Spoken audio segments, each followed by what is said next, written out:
E aí, galera, como é que vocês estão? Tudo bem? Continuando a aula, agora eu não sei, continuo não sabendo o gráfico de uma função, mas eu quero saber se ela vai ter a concavidade voltada para cima ou concavidade voltada para baixo. Então, como é que a gente vai fazer? A gente vai utilizar a derivada para saber isso. No caso aqui, a gente vai utilizar a derivada de segunda. Então, a gente vai ter que derivar duas vezes essa função. E aí a gente vai saber se ela vai ter a concavidade voltada para cima ou voltada para baixo. Vamos dar uma olhada, ó. Concavidade, se a função f de x é derivável no intervalo AB, a curva de f tem a concavidade para cima nesse intervalo, se a derivada ela é crescente em todo intervalo, e a concavidade voltada para baixo ela é decrescente nesse intervalo. Então, o que é isso? A gente tem dois passos para a gente descobrir se essa concavidade é voltada para cima ou se ela é voltada para baixo. Então, tá ali, ó, de vermelho. O uso da derivada segunda para determinar o intervalo em que essa concavidade da função é para cima ou para baixo. Então, primeiro passo determine. Primeiro a gente vai fazer a mesma coisa que a gente fez na aula anterior, ó, determinar os valores de x para os quais a derivada segunda é zero ou ela não existe.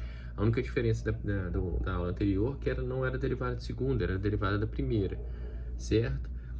Depois a gente vai colocar aqui, ó, assinar esses valores em uma reta de números, dividindo assim a reta em um certo número de intervalos abertos. O segundo passo a gente vai escolher um número de teste C, do mesmo jeito que a gente fez na aula anterior, para cada intervalo AB, determinado no primeiro passo, e calcular o f, ali no caso duas linhas, que a gente está trabalhando com derivada de segunda, desse ponto. Se for maior do que zero, a concavidade ela vai ser crescente, ou seja, concavidade para cima, e se for menor do que zero, a concavidade vai estar voltada para baixo, que eu escrevi aqui, ó. A concavidade vai estar voltada para baixo se ela for menor do que zero. Certinho? Então vamos fazer o primeiro exemplo aqui, ó. Nosso primeiro exemplo. Deixa eu puxar para cá. Tá aí. Vamos lá. Tá assim, ó. Exemplo 1. Determine os intervalos em que a concavidade da minha função aí, ó. Determine os intervalos de concavidade da minha função. Show? Como é que a gente vai fazer? Primeiro, vamos derivar essa função aqui, ó. Derivada primeira. Derivada de primeira aqui, ó, dessa função. Como é que a gente faz? Derivada aqui dá o quê? Aqui. Desce o 6, no caso, vai ficar aqui, ó. 12x à quinta menos 20x ao cubo mais 7. Certinho? Agora, nesse caso, a gente vai ter que usar a derivada da segunda, ou seja, só derivar isso aqui novamente, ó. Descendo 5, vai ficar 2 vezes 5 dá 60, x à quarta, menos 3 vezes 20, também 60, x ao quadrado, derivada de 7, constante, zero. Show? Tá aí, ó. Eu posso fazer assim, ou para ajudar, como a gente vai ter que colocar valores ali, eu posso juntar esse negócio aqui para me ajudar. Eu vou botar aqui, ó, 60x ao quadrado em evidência. Vai sobrar x ao quadrado menos 1. Agora ficou mais fácil pra gente, ó. Quais são as raízes?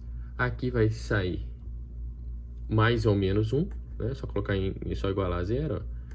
Então, x vai ficar igual aqui, ó.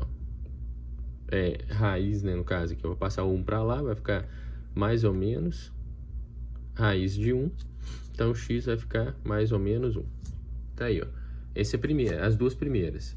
E a outra, para eu zerar isso daqui, ó, é só colocar nesse x aqui o zero. Aí zera tudo.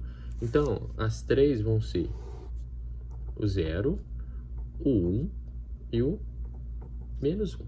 Certinho? Da mesma forma que a gente está trabalhando na aula anterior, a única diferença é que aqui a gente está trabalhando com derivada da segunda. Então, ó, a gente vai achar agora os pontos. Diferente da aula passada, pontos para a derivada da segunda. Menor do que menos 1, para esse intervalo aqui, ó, vamos colocar o menos 2. Depois eu vou fazer entre menos 1 e meio, eu vou colocar menos meio.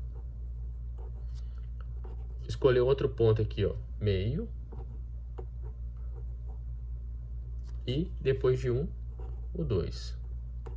É isso que a gente vai fazer, igual a gente fez na aula anterior, certinho? Então vamos lá, colocando menos 2 aqui, ó. Vamos olhar para cá, ó. Menos 2 aqui, ó. 60 vezes, ó, menos 2 ao quadrado é 4, não é isso? 4 vezes 60 dá 240. Aí vou abrir o parênteses, aqui vai estar menos 2 ao quadrado é 4, 4 menos 3, ó, 4 menos 1, 3. Então, ó, vezes 3. 240 vezes 3 dá 720. Positivo, positivo. É o que a gente precisa saber. Se é positivo, ó, com cavidade voltada para... Opa, não dá para esse, não. Positivo, com cavidade voltada para cima. Certinho? O segundo, ó, 60 vezes... Agora é meio... Ó, trabalhando aqui, ó, 60 vezes meio... Menos meio ao quadrado. Menos meio ao quadrado vezes 60, isso aqui vai dar 15. A parênteses, aqui ó, menos meio ao quadrado menos 1, isso aqui vai dar menos 0,75. Certinho? Fazendo um pouquinho mais direto. Então, esse daqui dá menos 11,25. A gente só precisa saber que é negativo. Então, aqui é negativo com cavidade voltada para baixo. Para meio, não vai mudar em nada, porque como aqui estava elevado ao quadrado, né? Ou mais meio ou menos meio, não vai importar em nada. Então, a gente multiplicando tudo vai dar exatamente a mesma coisa. Ó. 15 menos 0,75 continua sendo igual ou menos 11,25. Continua sendo negativo com cavidade voltada para baixo. Certinho? E o último é o 2. Que vai ficar igual ao primeiro, porque era tudo ao quadrado. Então, não vai mudar nada. Vai ser os 240 vezes 3 lá, ó, dando 720. Dando 720. Positivo, positivo, com cavidade voltada para cima. Então, ó, sem conhecer o gráfico, a gente sabe que antes de menos 1, com cavidade para cima, de menos 1 até que 1 aqui, ó, vai ser com cavidade voltada para baixo, e para cima... Ó, desculpa, depois de 1 com cavidade voltada para cima. Certinho? Vamos para mais exemplos.